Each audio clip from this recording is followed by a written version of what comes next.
Well, good afternoon, everybody, and welcome to Todd's Inheritance Historic Site. And we are so happy to be kicking off our new season. We'll be going through December with a ton of great speakers, just like the one we have today. And so we invite everybody to go on our website and see what's coming up. Before we get started, I wanted to just say that we are able to operate the museum with financial assistance from everybody. Sad news is we didn't get our operating grant this year that we normally do. The budget was just cut so much at Maryland Historic Trust that we didn't make the cut. So your generosity and support is, as always, greatly appreciated.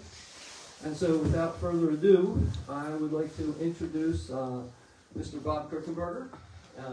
He is a great author. The topic today is going to be amazing, and thank he and his wife Brenda for driving. I guess were you guys in Southern Maryland? Yeah. So it made the long trek up and not had a bridge, so you know how bad it is. So anyway, I'm going to let Bob give some introduction of himself, and let's welcome him.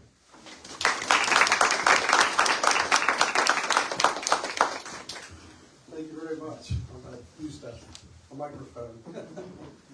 I promise I won't sing though. Again, as introduced, I'm Bob Crickenberger. I've been a volunteer at Point Lookout State Park for about 48 years. Some say I was there during the war, but that's not true. We first started there in 1978, myself. And unfortunately, our friend Ross Kimmel cannot be here today. But Ross actually, if it had probably not been for him, I may not have been standing here today, because he was always has been a champion of historical preservation. Put a little bit closer. Can you guys hear better? Hang on, let me see. He's always been a champion of historical interpretation and preservation, and he certainly helped us a lot in his early days back then. And I know he'll be watching this later. I want to say thank you to Ross while we're all here. We first started there was not much to see as far as Civil War Point Lookout. When I went there and visited the park in January of 77, I would follow up later in 78 as an actual volunteer. The park superintendent took me back to what is known today as Fort Number 3. If you are familiar with Point Lookout over the years, it had been misidentified as Fort Lincoln. But I asked what was the state's plan to do with this fort. And he said, well, we really don't have a budget for it. It's going to be saved. It's going to have to be done by volunteers. I showed up about a week later with a pick and a shovel and a diagram of the fort, and I've been there ever since then, working with the park. I'll show you some of the photographs later on of our progress. So without further ado, we'll get started. You notice the title here. Point Lookout is the largest Civil War prison camp of the war. For some time, it was noted as only the largest in the north, but due to research, found out a little bit differently about it. The prison itself will change its footprint a few times when it became a prison camp. So back in '62, we'll back up a little bit to give you some background leading up to the prison. Over in the Virginia side of the Potomac River, the General George McClellan, of course, is fighting his Peninsula campaign. Point Lookout was known as a recreational site prior to that, to the war, and the Army chose this as, again, a place of healing and rehabilitation. It was easily accessible by water, and they began the construction of the massive hospital you see there, the wagon wheel, known as Hammond Hospital. And it generally made it a lot more convenient from going from one ward to another. A lot of hospitals were in rows of buildings, to where if you had to go from one side to the other, you had to traverse the alleyways, the streets. Now, you notice there's a circle in there in the middle where they all connect to. You can be from one ward to another in a matter of minutes. In the middle of it is a 20,000-gallon water tank where they can send water to fight fires in any of those wards. They can also provide water to the steam bath that was there to bathe the soldiers, as well as doing laundry. And it just expanded from there. If you'll notice, I'm sorry, I forgot my pointer. I'll have to use my pencil. Here in the middle was known as the Fenwick Hotel. It was there prior to the war. They used that and called it wards A and B when they incorporated that into the hospital system. Now, even though that is a unique shaped hospital, that is not the only one that they would have during the war. There would be at least 2 or 3 others that would also take the same shape and form. You notice all the cottages all along here. There was at least, depends on whose book you read, could be 110 to 150 of these little 3 and 4 room cottages. Remember, this is a big beach resort. When the war broke out, the guy was actually starting to lose money, so he sold it to an architect out of Baltimore, who was actually the one who approached the government to start the hospital complex. So once the Army came in and took over, they incorporated all these cottages all through here. And if any of you have ever read or saw a reference to the Hammond Gazette, the hospital newspaper, that was located right there. Commanding officer's house is just off the screen.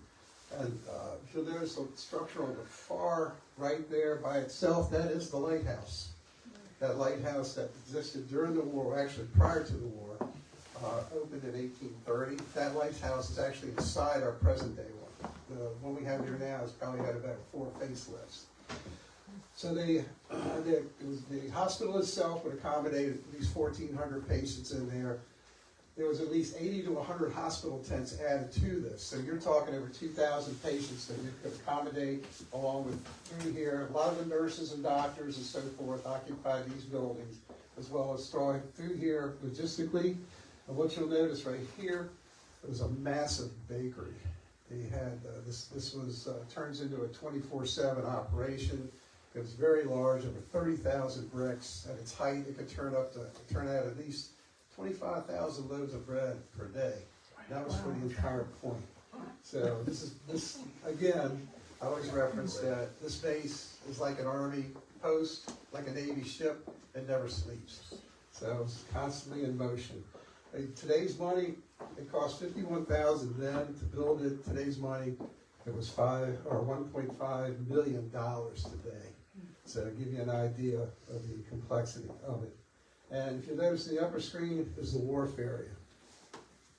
I've had a lot of folks ask me, well, did they bring prisoners in by rail? No railroad ever ran a quick look at it. Everything was by water, waterborne transportation. It was far more expedient and secure, especially for prisoners of war. Trust me, you did not want to bring prisoners of war through southern Maryland, walking. You had Prince George's County, Charles, Calvert, St. Mary's, at that time were all pro-secessionists. And you have Virginia across Potomac, as well as Somerset and Dorchester County across on the bay side. So the medical department takes over 150 acres, and that's just the bottom part through here. 1863, as we get into that, it's a pivotal year of the war. Both governments realized at that point that the war is nowhere near ending. However, due to a few political problems, the federal government decides that they are no longer going to honor what was known as the Dix Hill Exchange Cartel. Up to that point, in early 1863, it was successful. As you can see, at first, January 63, the Commissary General of Prisoners of War only had 2,400 prisoners. But by the time he gets to late July, it grows to 30,000 because there's no longer any official exchanges of prisoners of war. He had previously closed 6 prison camps because he didn't need them any longer. Soon he's up to 14 major prison camps. As both governments disagree with each other, not honoring the exchange system, and then, of course, when General Grant becomes Lieutenant General, he also endorses the no exchange. The only one that's really left holding the bag is the Commissary General. Now, what do I do with all these prisoners? Almost by the beginning of 64, he's dealing with over 75,000 prisoners, trying to find homes for them. Places like masonry forts, like if you're familiar with Fort Delaware, Fort McHenry, and so forth, are all overcrowded. Places like warehouses, so everything's just being swamped, even penitentiaries in various northern states. New prisons, of course, are needed, and the Secretary of War says you need to go find them right now. Camp Hoffman. That's the official name of Point Lookout. Of course, all of us know Point Lookout, and that's what they primarily referred to it as. July 19th of 1863, of course, just a couple weeks after the Battle of Gettysburg, the steam packet Carrie Martin showed up at the hospital, that wharf there I showed you. And some of the eyewitness accounts there at Point Lookout said all of a sudden this packet shows up. And off the steamer comes secretaries, Edward Stanton, Secretary of War, Salmon Chase, who was the treasurer of the cabinet, Secretary of Treasury, Quartermaster General, Major General Montgomery Meigs, General Chief of the Army, General Halleck, and Major General Ethan Allen Hitchcock, who was Commissioner for the Prisoner of War Exchange. They quickly looked around the hospital, and the eyewitnesses said they kind of paid attention to the open ground north of Point Lookout. Now, why these gentlemen showed up together? Salmon Chase was a proponent of prisoner of war rights at the time, even though he was treasurer. Montgomery Meigs was the quartermaster general. The prison system, everything involving prisoners of war, all came under him and his department. Major General Ethan Hitchcock was the commissioner of prisoner of war exchange. So I guess you kind of see where I'm going with this, why they showed up at Point Lookout suddenly. And of course, Edward Stanton, with the exception of Chase, was responsible for all the rest of them. After a quick inspection, they jump back on the Carrie Martin, they go north. July 23rd, all of a sudden there's a flurry of activity, which they immediately assigned the commanding officer, who was Brigadier General Gilman Marston, and his guards from the Royal New Hampshire soldiers. And between the 20th and 23rd, everything starts flowing down to Point Lookout. It was open field. They rented the additional 250 acres that was north of that. And then the first prisoners, they would all arrive around July 31st. Now what's interesting is with General Marston was a congressional representative from New Hampshire. And his first Union guards there were the 2nd, 5th, 12th New Hampshire. He was congressional representative of the 1st District, which a lot of these soldiers came from. So, you see, he's taking care of his constituents. So, what he comes in, he opens up the prison camp, and what's interesting, it was 136 prisoners, but the 2nd and the 12th show up with him, and they barely mustered 300 men together. The 3 regiments had received 50% casualties just a few weeks before Gettysburg. So he brought them down with them, and these are your first guards and your first prisoners. The first configuration of the camp was set up by the Bayside. It was, as you see the picture here, it kind of looked like that. The prisoners described it as an old cornfield, swampy, which still is today, and wild onions growing, old stocks. It's an old farmer's field that was no longer used. They said, go set your tents up by the bay. There was no wall, there was no cordon off, but just the guards just walked the beat around it. And they thought it was fun to try to escape until they brought into what was known as Dahlgren guns, or field guns, to cross-triangulate there on the field to kind of deter that. They immediately began construction of the prison enclosure or stockade. It began in August, so they started in earnest. General Marston needed his prison camp. It would then expand to 32 acres. A wide Point Lookout. It's a precarious location, sure it is. You have, for those of you who have never been there, Point Lookout sits right here, on the very point. You have the Potomac River, Chesapeake Bay, of course, like I said, the Eastern Shore, which was very pro-secessionist with Virginia, and of course your counties above that. But it was easy transportation for prisoners of war coming up to Fort Monroe, which is an exchange point, Richmond just around the corner, and of course the 3 next of Virginia and so forth, and easy to go out into the Atlantic up to Fort Delaware. So it was very convenient for this, not only for casualties, but also for prisoners of war to arrive here.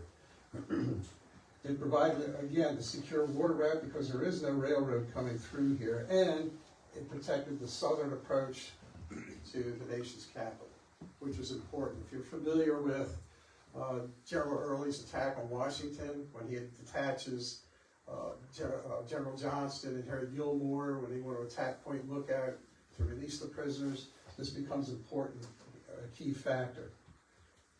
The government again would end up adjoining the 250 acres there and making it a larger prison camp. Now the stockade itself, what we look at was kind of started what historians have called the second wave of prison camps.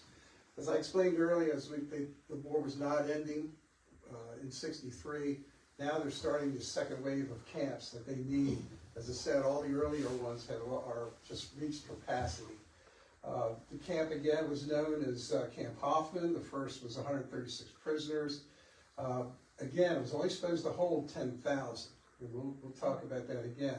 What's interesting in this print, it shows the 5th New Hampshire Guard camp here, the 2nd and 12th there, and these piers here, they would open the gates to the beach. And this is actually, we'll talk again a little bit later, but this is to give them, the prisoners, access to the Chesapeake Bay for various activities. But then again, this section here, that's how we know, if you're familiar with this print, it was actually done in March of 1864. This is where the Confederate officers, prisoners of war would go into.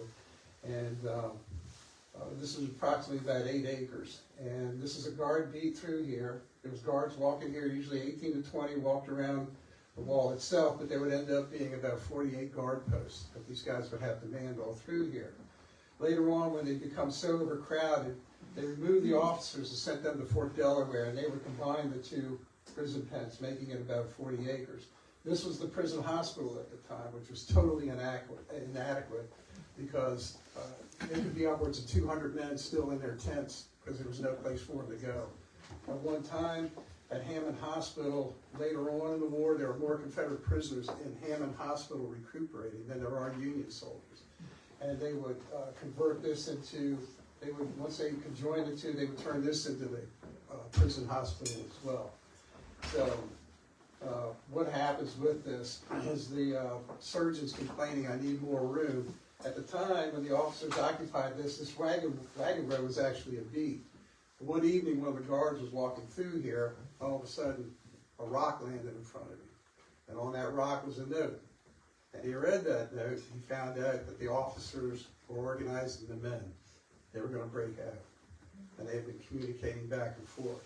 So of course he turned this in to his officer of the guard, who immediately went to the commanding officer of the point, and they said, okay, we got to get rid of these guys. So they shipped them up to Fort Delaware, about 650 of them, and they would conjoin the two prisons together, like I said, later on.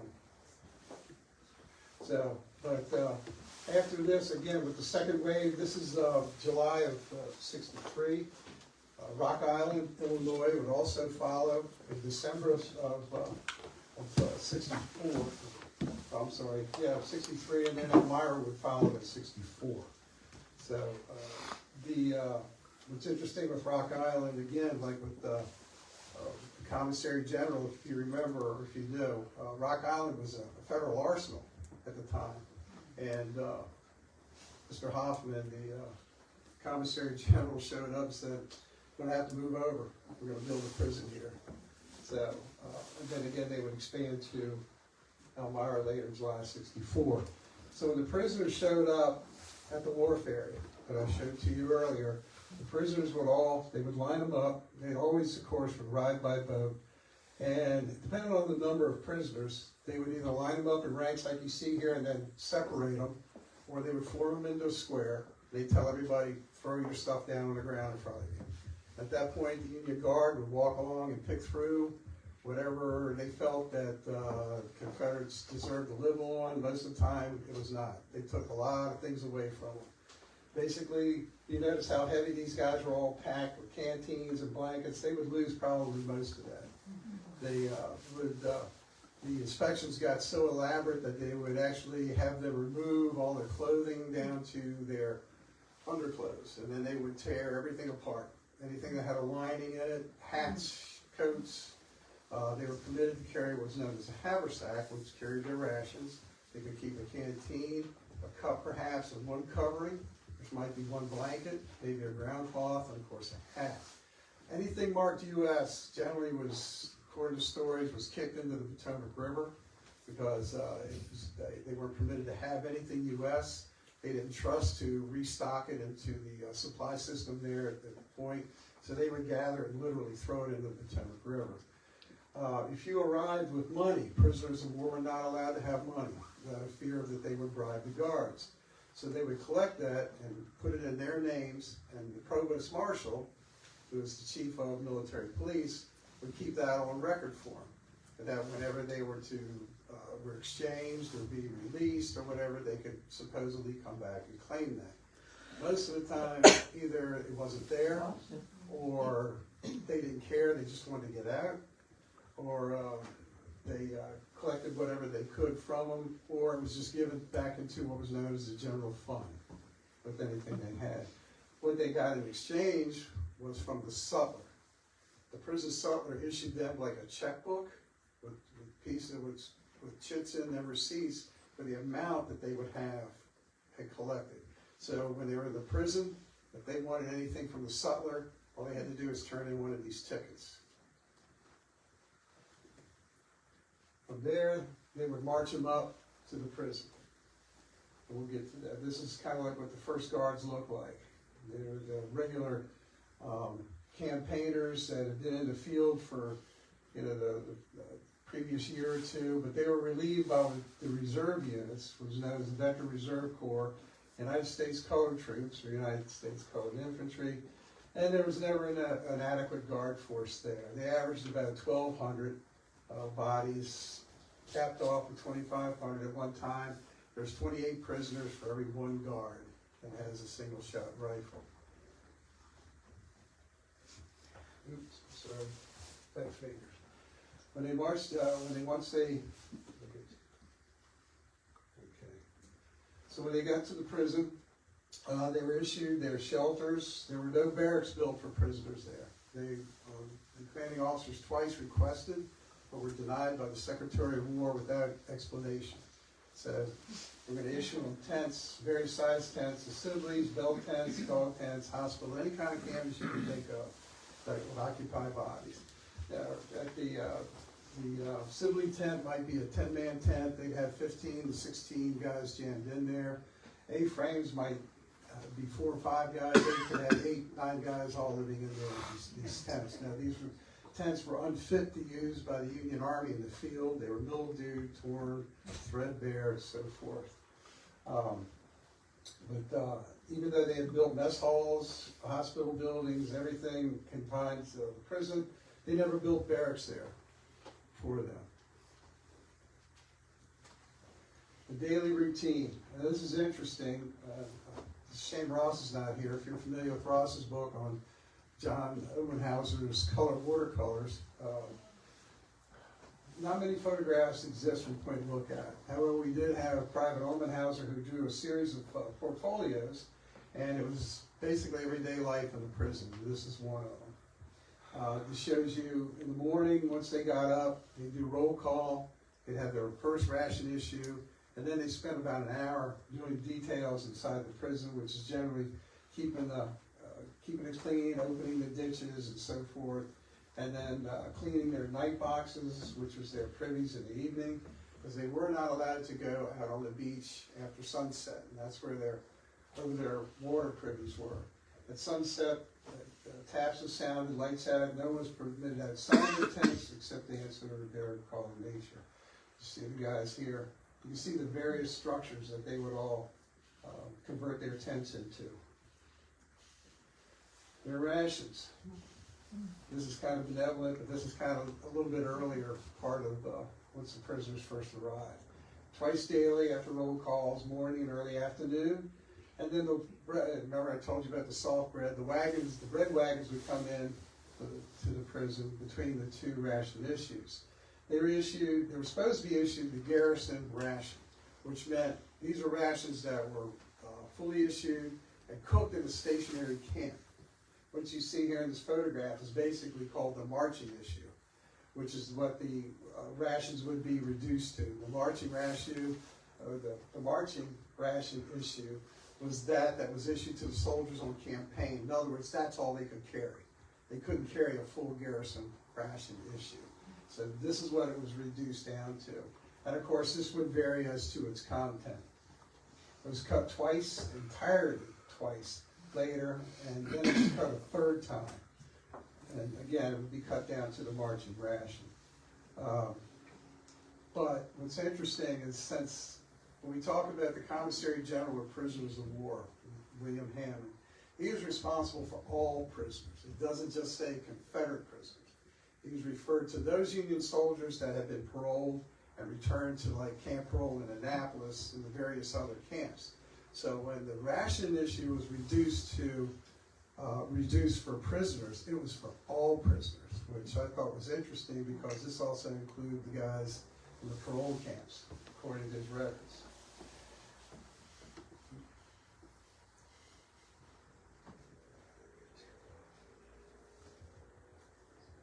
Oh, come on. Technology.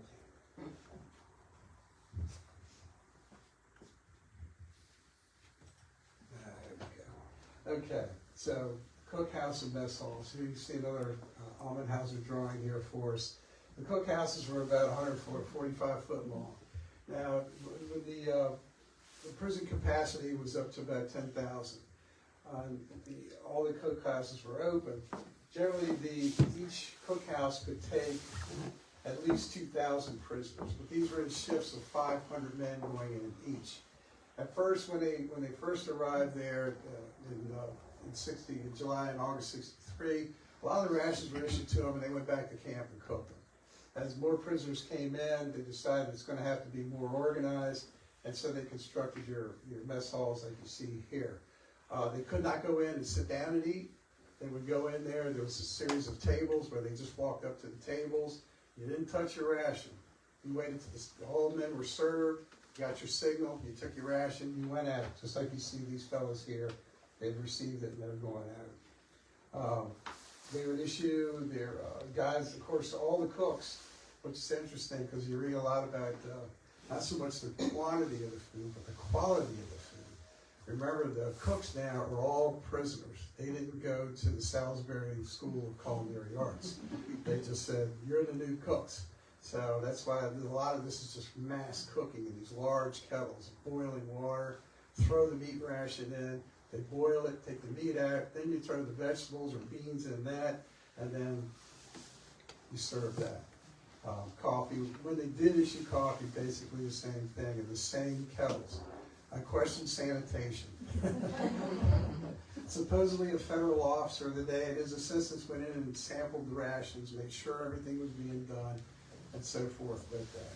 Yeah, I kind of suspect on that one. But again, you gotta remember that at its peak, at one time, and right around March and April of 1865, there's over 22,000 prisoners jammed in this prison for 10. And now you've got to cook for all these guys. My years of research, I always thought the guy who was the commissariat, or the guy in charge of the sustenance, had to be pulling his hair out. Because one day you could be feeding 10,000, and then if a couple boats come in of 2,000 or 3,000 more prisoners and they get dumped there, it's like, okay, now I got to feed these guys. They're also in charge of the federal garrison, and with the hospital, and all the logistical support. Right around that same time period of late '64, there's probably about 28,000 people living at Point Lookout. The chief medical officer actually had written to officials in Washington and said, stop sending people down here. They have no more room, and logistically they're killing us. So, Ross would have loved this. He always thought this was kind of funny. It was root pig or die. This is an actual quote from Private George Jones in the 24th Cavalry. That's how you survived in the prison camp. Familiar with Sidney Lanier, and I liked his quote. He actually categorizes the three types of prisoners that were there at Point Lookout. They were the aristocrats. And generally, they were the Marylanders because they had the local family connections to where they could get foodstuffs in and any other conveniences that they needed there in the prison. The second, of course, was the artisans. Those were the guys who survived by labor. Guys who could repair shoes, guys that were carpenters, those that could make jewelry out of the bones they saved from the rations, things like that. They would bargain. within the prison, they could also bargain with the sutler. The sutler would trade these items and give them credit to where they could, a lot of these guys, these sutlers would sell it to the boat captains that were coming in with the supplies and so forth, and they would give the prisoners the credit for that. And then there was what he called the drones. Those are the ones that just laid in their tents and basically did nothing. They figuring that they just gave up. The only way they're going to leave prison is probably a pine box. And they would just go from ration to ration, and that was it. Just gave up on life.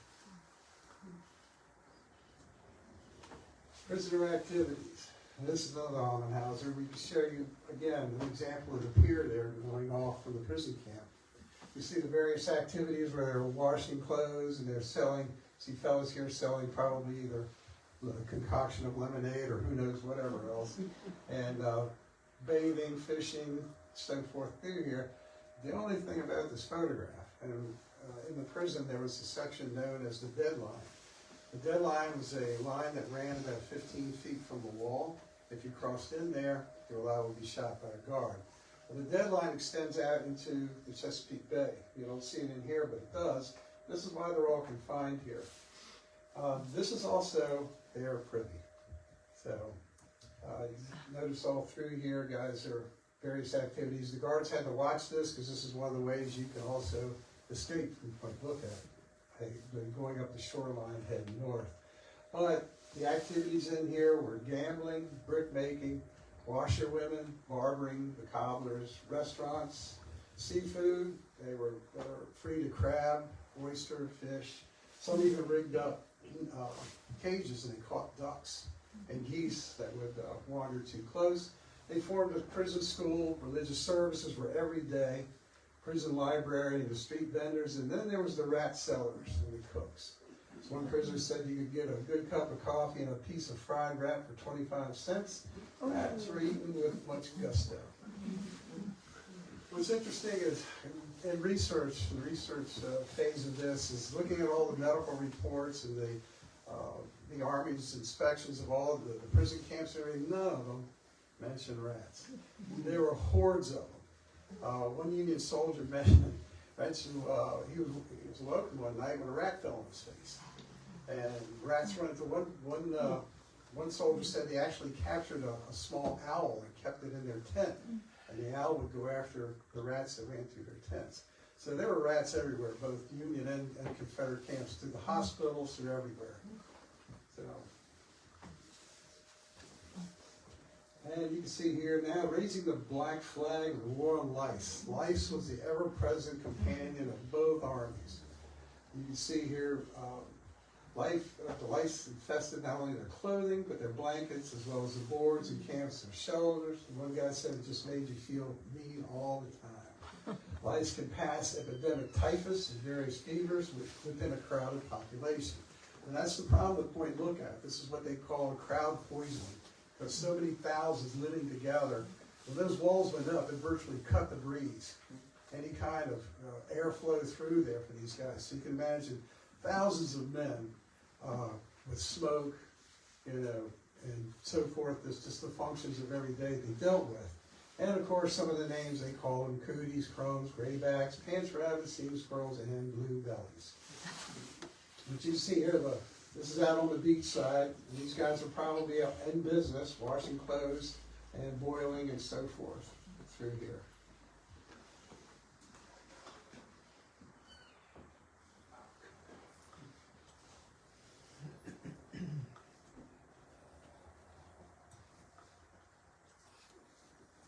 There we go. Okay, the prison currency. Of course, again, remember they're not allowed to have money.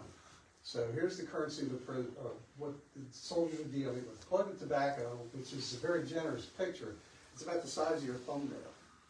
There's a plug of tobacco to them. And of course, hardtack. If you're familiar with hardtack, the hard cracker, issued to the Army. They were issued this twice a day, 9 to 11 pieces. So you got some on both sides. Guys would walk through the camp. Here's your lemonade for a cracker. I'll fix your shoes for 2 crackers. I'll shave you for a plug of tobacco. Some would set up little restaurants out front. This was all covered by. Even gambling. Gambling, you'd ante up with crackers. Because remember, it's food, so. Death and disease. This is kind of the sad part. But I don't have a slide that would cover the laundry list of diseases that we're at when we look at it. The two primary killers there were diarrhea and dysentery, primarily caused by the contaminated water they had to drink. Now, if we look at it, we're about a foot or so above sea level. So anytime we dig a hole for anything, it just fills with water. In fact, sometimes in the tours I give, I'll get a mason jar and fill it up from a ditch. But show folks, this is what you're drinking. There's no filtration. So the soldier said that their pumps, their wells were generally 7 to 11 feet deep. So you're drinking all groundwater, seeping from both sides, plus rain. You had to clear the scum off the top, rainbow colors and so forth. You turned your teeth yellow, your clothes, your tinware, everything. It was just that bad. It's not until at the very end of the war that they come up with a solution of bringing in 20,000 gallon condensers. Prior to that, they were trying to bring fresh water in by barge, and actually that kind of worked for a while because not only the prison camp, but the guard camp, the hospital, you're talking thousands of people. Wells were running dry left and right. At one point, there's about 22, 25 wells all over the place from due to this. And smallpox was, of course, a contagion that was always spread by crowd poisoning. It was so contagious that they actually moved it outside the prison. Today, if you visit Point Lookout, there's a section on the other side of Lake Kenoi where you see two massive water tanks. I mean, this is way out of the way. This is the smallpox hospital area. That's how contagious it was. Scurvy was always prevalent, lack of vitamin C. No matter how the efforts of the federal government to bring in literally boatloads of, say, onions or potatoes and so forth, they were never the top quality because the Army got the best stuff first. But scurvy would always be throughout the life of the prison, and despite the efforts of the medical staff, none of these diseases were ever eradicated the whole time they were there. So this is a depiction by Mr. Amenhauser of the eventual configuration of the prison hospital. Before the prison closed, there would be 9 hospital sheds that could take up to 500 prisoners. Again, there were many prisoners still in Hammond Hospital, just to give you the idea how many sick and suffering Confederate prisoners there were. There were still 200 to 300 in the prison camp, still lying in their tents waiting to be moved into the next phase.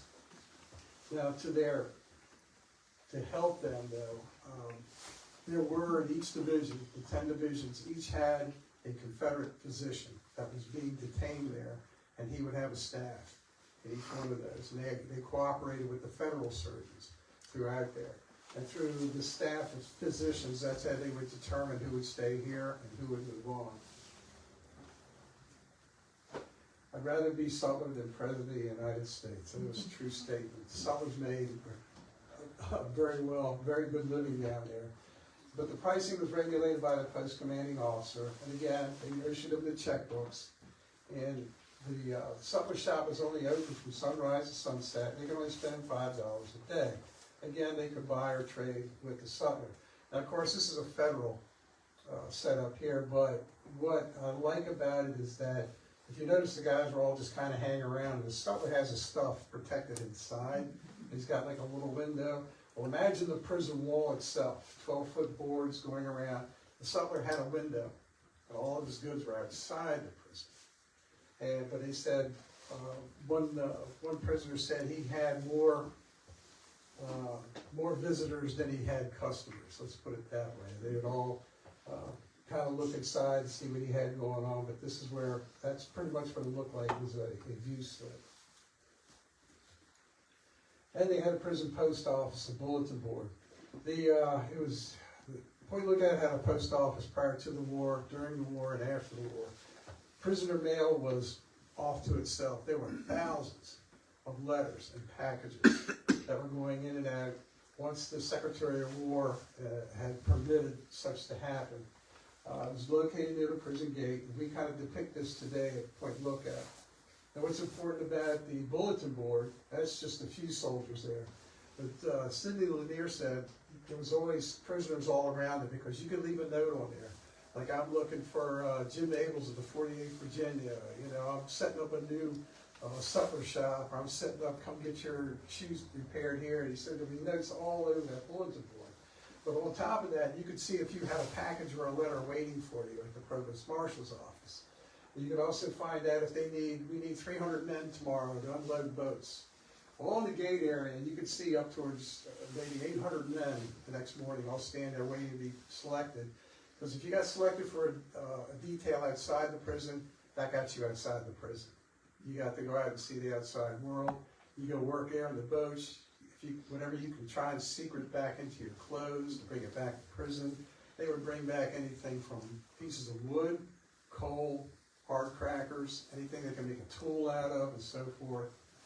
If they were unlucky and had an officer who didn't particularly care for them, as soon as they got to the prison gate, they would stop them, form them up. It was called shake rags, which meant open your clothes. To drop everything right there, and then they'd send it back to the prison. So, again, what's kind of doing the research for this book, it was kind of sad to read how many thousands of letters never made it to their recipients here in the prison. Because every piece of mail had to be censored. Every package had to be censored.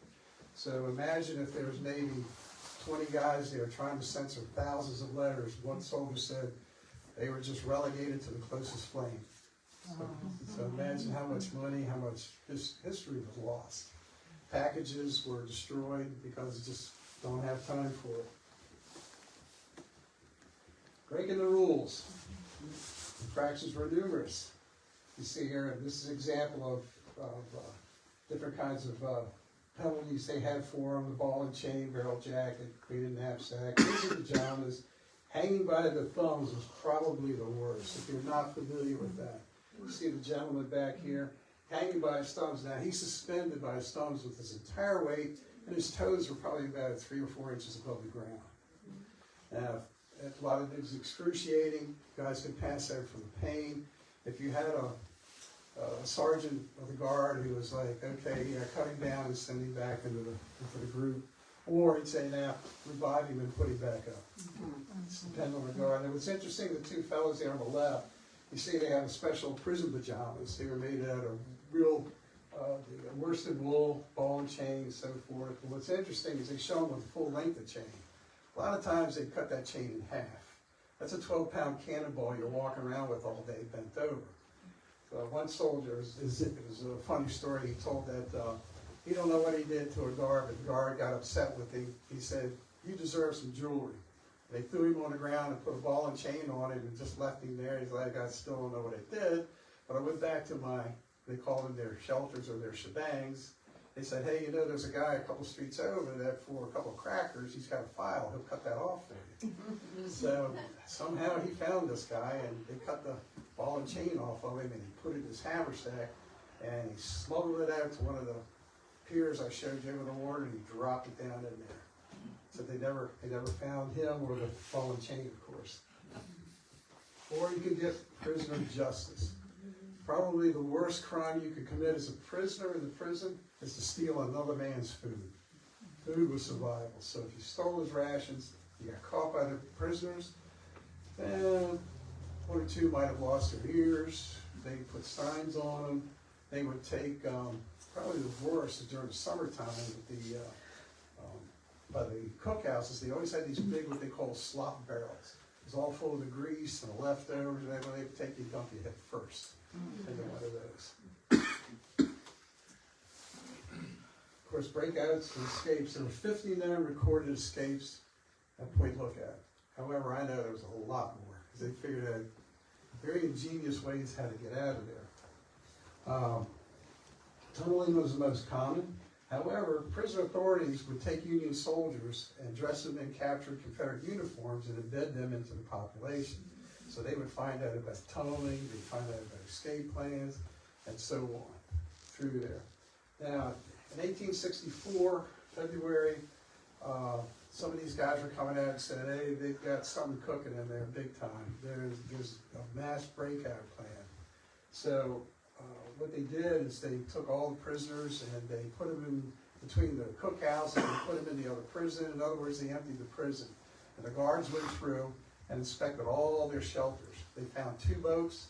They could take 10 prisoners. They found 75 rifles. They found bundles of uniforms, federal uniforms, clothing. And in front of the front wall of the prison, they actually created a brickyard. And I've actually done this. They have real thick, heavy clay down there, and you make sun-dried bricks. And these guys would sell the bricks. So we found one of these pits to be actually a tunnel. So they kind of stopped the brick business, filled in all their time, and said, now you got in-house prisons. They used that for that. So they kind of took care of it. And then again, later on, July '64, the attempted Johnson-Gilmore raid on Point Lookout to release the 15,000 prisoners that were in there. This is the outer perimeter defenses of Point Lookout. And this is what Bradley Johnson, Harry Gilmore probably would have run into. The defensive footprint, we think of Point Lookout, you look at the color print, how condensed that is, the hospital and the prison. But actually, when they created Point Lookout as the prison, it became known as the District of St. Mary's, which meant now the entire St. Mary's County was under the command of the commanding officer here, which is about 756 square miles, I think. And then, of course, environs all north through here. So the close defensive perimeter here was about, again, 5 miles wide by 6 miles long, with the various camps stationed all through here.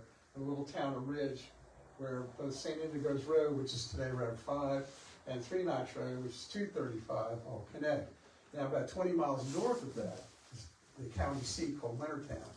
And there was the Provost Marshal's office, another satellite. So not only did they have the Provost Marshal there, they generally had 2 companies, the United States Cavalry, either the 2nd or the 5th in there. And again, they would have anywhere from 20 to 80 mounted rifles who had various satellite camps. They would go to Piney Point, that's located near there, as one of them, and St. Clement's Island, if you're familiar with that, was another post. And their patrols could range all the way up to Calvert County, where I live, into Charles County, and so forth through there. So the perimeters of Point Lookout, the defense really stretches further out.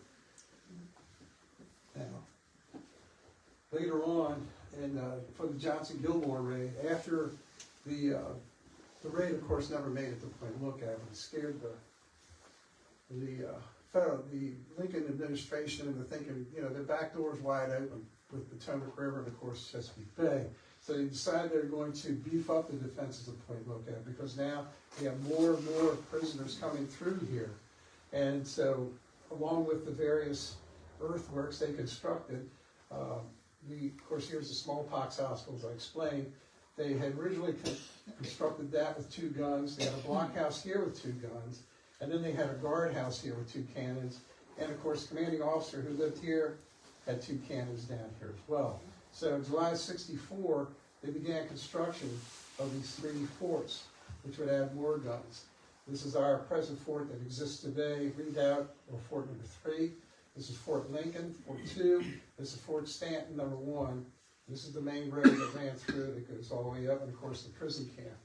Now eventually, when you have the prison camp, the hospital, they would add a 3rd section, which would bring the prison camp up to about 45, 46 acres, which makes it even larger. So basically, with the additional blockhouses and guns through here, connecting the lake with the land now, they would increase the flotilla protection down here as well. So had the attack made it this far down, you had the USS Minnesota from the North Atlantic Blockading Squadron, and 4 gunboats from the Potomac Flotilla, which added another 64 guns to defend Point Lookout. Had the raid made it that far. The guard, of course, was 1,500 effectives, and then eventually they would begin working on the 3rd fort. This would add, again, 16 guns would be protecting the small part of Point Lookout. That's just on the land part. The final act. This photograph is actually taken at Point Lookout. This is the Mess Hall 9, which was seldom used, but it was used as a schoolhouse because there were no tables in and everything. You see the last commanding officer there was General James Barnes, And so when we start getting to like March, April, May of '65, some prisoners are released, but then they really start slowing it down because General Grant's thinking, hey, you can't let all these guys out yet. Even though Lee surrendered, there's at least 4 or 5, maybe 6 more surrenders yet. And so it's not until June when he says, okay, let's start releasing them. 18,000 prisoners are released in the month of June alone. And you see here, they stood them in groups of 30. And they got their hand on the Bible, and they have what's known as their traps, or their belongings laying on the floor in front of them. Take their hat off, they swear an oath of allegiance to the United States, and then they would kiss the Bible, and then they would march out of the stockade and sent to the wharf area. What was interesting is one prisoner said, had I known then what I know about germs now, I'd have never kissed the Bible. So, as we left the prison, enclosure for the boat, we remembered Lot's wife and never looked back. It's an actual quote, it's actually the same guy. One other prisoner said, you know, once they walked out after they took the oath of allegiance, he said, all these campaigners, these hardcore soldiers, they looked like a lot of schoolboys. That was the last day of school, getting ready for the summer. They said they were out prancing and rolling around the ground, jumping up and down, singing, and, you know, we're free. So, after they were done, they would, and if they had any money left on account, usually it was returned to them. Some of them didn't care, they just wanted to get out of there. They were issued 3 days rations and marched to the wharf, and the government offered boat rides to Baltimore, Richmond, Wilmington, Charleston, Savannah, a lot of places like that, or they could walk out, which some did. I was talking to someone earlier that I've read accounts where guys walked from Point Lookout all the way back to Alabama, back to Georgia, back to Florida. If there was a railroad operating, they had their release papers, that was their ticket. They could stop in any of the major towns or cities where there was a provost marshal. With that ticket, they could get more food, they could get more clothes, they could get other transportation. What was scaring Grant was a lot of them were heading for Baltimore. A lot of them were heading for Washington, D.C., these former Confederates, because they knew the railroads were running, but now you got a lot of enemy soldiers in those areas. In fact, at one point they had to close the old the Willard Hotel because some of the Confederate officers still had their sidearms, and they would get in arguments with some of the federal officers. Had to bring Provost Marshal off, or Provost Marshal in to keep the peace. So, but again, they were permitted to use their oath of allegiance and so forth to go through and arrange for any clothing. Now, what was interesting is a story of there was a local soldier. He lived down there in St. Mary's County. His name was William Thomas. His grandfather was his name's William Thomas. His grandfather was governor of the state. His family owned 4 plantations there in St. Mary's County. And but he thought taking the oath of allegiance was unconstitutional. So he requested, and he got an audience with General Barnes there. And he and his committee went to Barnes and told him, well, that's illegal. You can't shove this down our throat. He says, you know, it's unconstitutional. And he said Barnes thought about it a while, and he goes, you know, you're right. It's not. It's not constitutional to take it. And you know there's a however in this, right? So he says, however, my instructions from my superiors have said that anyone who refuses to take the oath of allegiance will be considered what we call today now enemies of the state. You'll be shackled. You'll be sent to the penitentiary in Washington. In the words of Congress, you can sit there and rot until they decide what to do with it. So he said we had a short conference and figured out there's nothing to gain by continuing the war, and we took the oath of allegiance. So, returning home. This is another sad part. Returning former prisoners were known to be coarse, distant, profane, and distrustful of everyone. Basically, that was survival. Even though you may have fallen in with some of your comrades from home, you survived on your own as far as any kind of rationing, clothing, so forth. You trusted no one. When they got home, they knew their own cause was lost. Their lives were changed by 4 years of war. The South was devastated. Slavery, as they knew it, no longer existed. And their states were generally occupied by their former enemies. Many succumb to alcoholism, opioid addiction, along with suffering with mental health issues. Suicide among former soldiers, particularly in the South, was epidemic. Because remember, if they were sick or wounded during the war, they received attention through the Army, but now that's gone. So now you go home, you got to deal with this. So,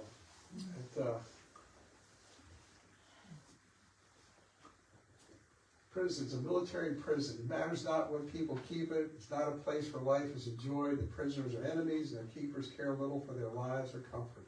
That pretty much sums it up.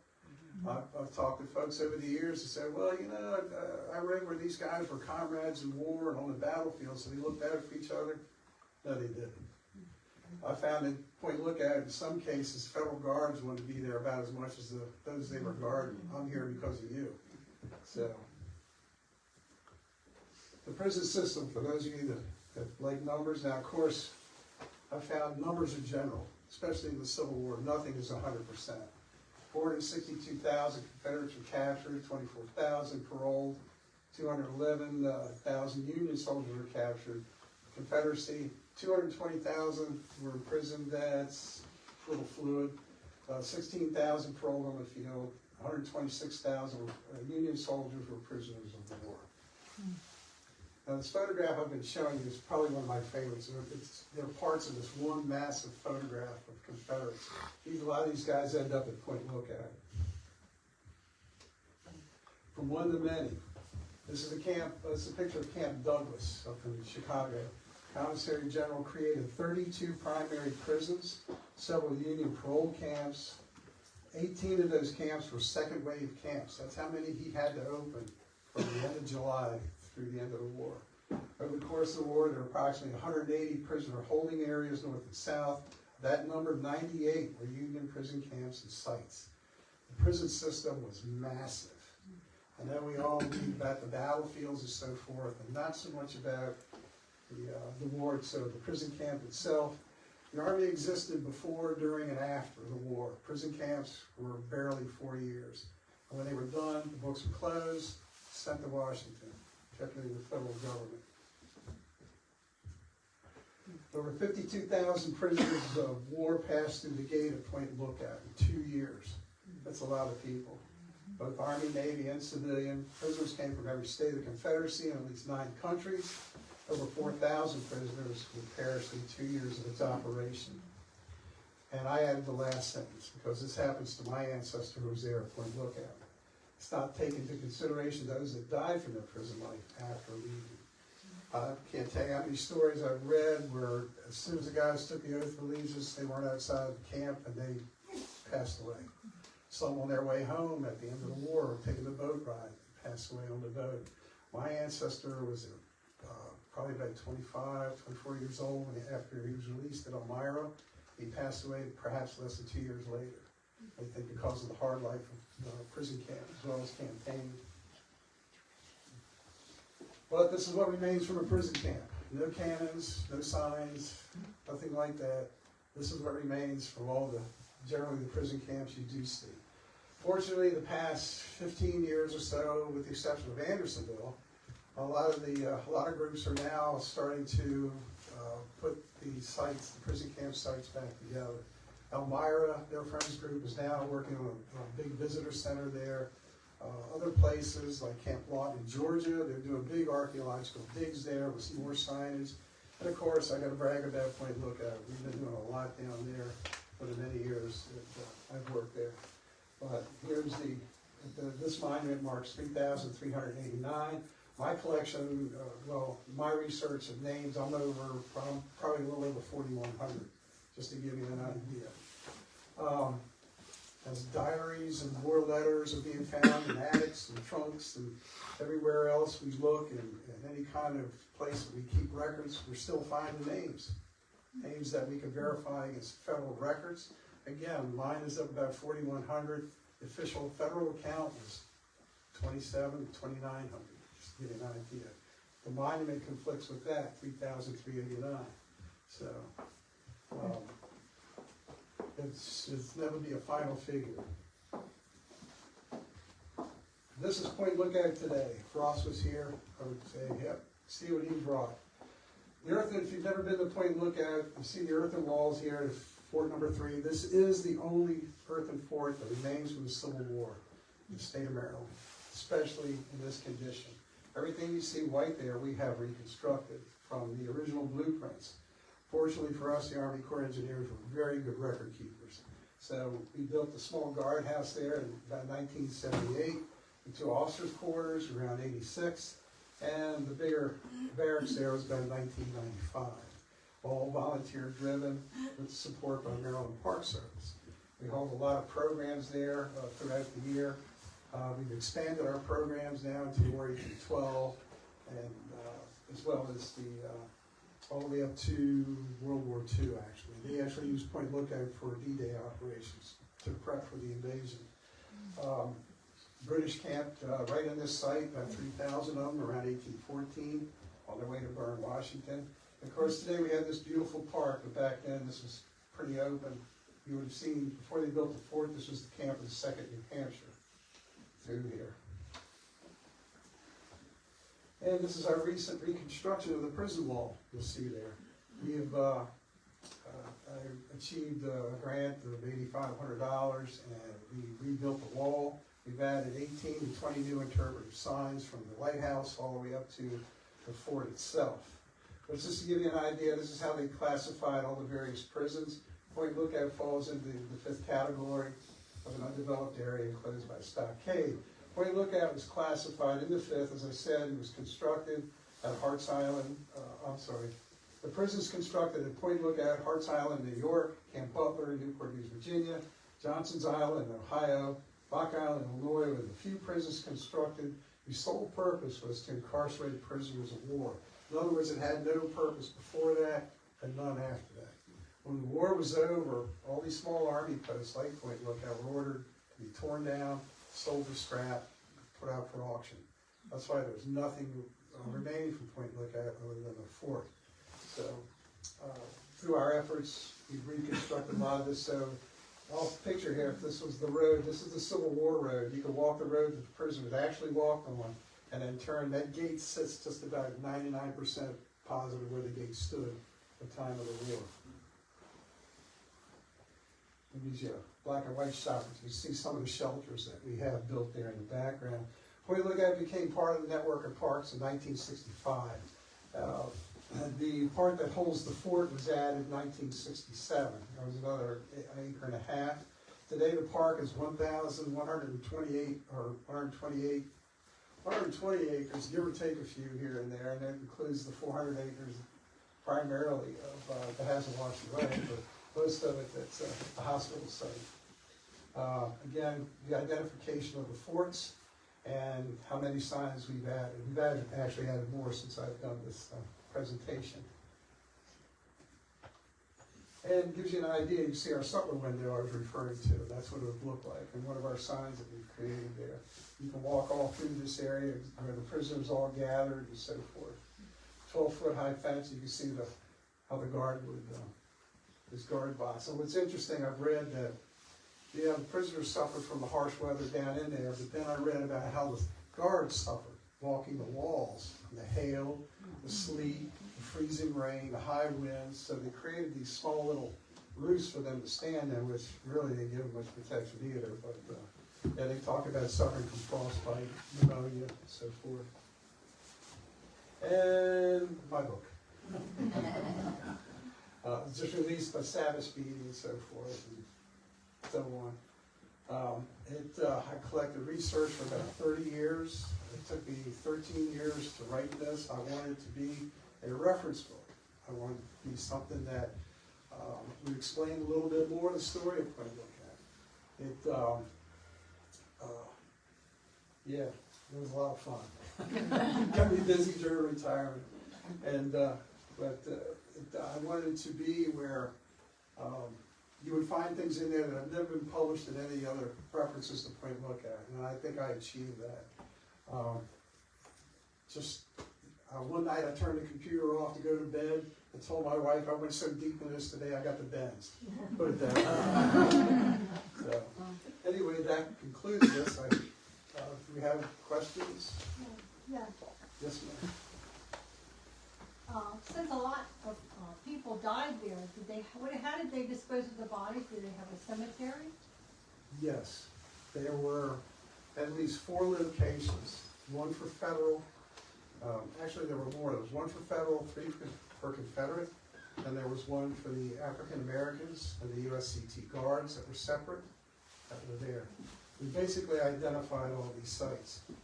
And of course then the one massive monument that I showed you, it was called the National Reburial Program, when they actually went there in 1966 and 67 and gathered what bodies they could find. They moved several locations till you get to this last one here. Most of them are inaccessible, but that's how many cemeteries were there. They actually reinterred all the Federals from there to Arlington Cemetery, where there's 2 sections there. Yes, sir. On one of the maps, could you show where this house is located in relation to the entire camp? This house? Yes. Is it nowhere on No, the this peninsula? house wasn't, no, we're talking, the point you look at, it's in southern Maryland. Oh, so we're nowhere near that. Oh, nowhere near. Yes, sir. Yes, sir. First of all, thank you for your research. Very extensive. Thank you. Thank you for your presentation. Now, when you say the largest prison camp, we talking in land mass? We talking in population? I get that a lot. I should have said in land mass. Because what they say, like Andersonville was 26 acres, Camp Lawton was like 40, 42 acres. Point Lookout was about 45, 46 acres. And population, again, we had over 52,000, which passed the gate in the 2 years. So this is mostly, that claim is based on land mass. But then you got thousands that, again, had it passed through the gate. So, in population. At one time, it doesn't rival Andersonville, but like I said, there's about 26,000 people, or I'm sorry, 23,000 people within that stockade, so. Thank you. Yes, sir. Now, the monument, if you had found that a relative passed away there, is there a way to get their name on the monument? Those bronze plaques are pretty done, but you can look and see if he's on there, but I don't think it's maintained by the VA, I don't think they're gonna add anything more on there. Yes, sir. You said they were tunneling out of there, Uh-huh. but being so close to the surface here with water, how did the tunneling survive not caving in? I get that question too. Okay, remember they're making brick, there's a lot of clay brick. You couldn't go towards the shoreline areas, because that gets, there's a lot of testing as these guys were digging. Not everyone was successful, trust me. They were always worried about collapsing. In fact, the guards had what was known as these big, large mauls that those that would like tunnel in, say, New York, they would use these mauls to pound the ground to see if there's any weak areas. They would actually go through the prison, getting these areas with this. In fact, one officer writes that one evening while he's sitting in one of those Sibley tents, a federal officer, he had his friends there, so all of a sudden the ground started percolating in the middle of their tent. Up this Confederate prisoner. So he called like about 8 of them coming up there. But no, that's a good question because one side, again, you've got the river and the bay, so it's real sandy. But when you get to the central part, but it still floods. That's always wondering how they did this. But they said it was very shallow, and when they get there, generally they were always caught. There wasn't a tunnel that was successful that I've ever read. So, yes, ma'am. Will some of your books be available here in this site? Absolutely. Okay, for anybody who's Anybody online who's- listening. Yes, sir. Well, first off, you mentioned something about the weather. Uh-huh. Wasn't the winters there brutal? I've been, the 48 years I've been there waist deep in snow a few times. 3 years ago, I was just looking at the video I took where, and this did happen, I've read this a lot, where, I don't know, the planets align and everything's thrown off. We were actually almost knee deep in water everywhere there at the point, from the lighthouse all the way up to the massive monument, which is about a little over 2 mile stretch. And if you didn't know where the road went or traversed through the park, you'd have probably ended up in a ditch. All the prison camp, everything was at least knee deep in water, and that's what they had to live in. That's a good question, thank you, because I always think about, in the wintertime in particular, freezing rain, snow, and everything, they had nowhere to go. And the times when they did have a high tide like that, they would let the prisoners go up in between, pack up in between the mess halls. Generally, that was no man's land, unless you were there working. So they let them go up in there and let the water subside. But then these guys in their shebangs, if they dug the ground out, try to give themselves more room, now it's all full of water, freezes, the whole bit, so. By the way, I know she just brought up your book, but where can you get it? Right here. Right? I brought some, I did bring some with me, thank you. Okay. But other than that, the publisher, Savage PD, Amazon's good and so forth, or you can come right up here. Okay. But anyway, any other questions? Yes, ma'am. You had mentioned that there was a cemetery for the Federals, but this was strictly a Confederate prisoner of war? Well, remember there was a hospital there first. Ammon Hospital was there in '62. Those were all Union soldiers coming off primarily the Oh, so Peninsula those campaign. were the Yes, remains of those? they were buried Okay. on the Potomac side. Okay. But just to give you an idea how bad that was, when they did the reburial program, the foreman there said we were finding 2 or 3 bodies in the same grave, under one name. That also happened a lot with the Confederate side. So one of the things that does come out of the prison system is a better, or let's say a reformation of the graves registration. Remember, there's no dog tags or anything like that, so if I said my name was Johnny Appleseed, he'd say, okay, I got a name and I got a body. So. Anyone else? Oh, thank you. I appreciate it.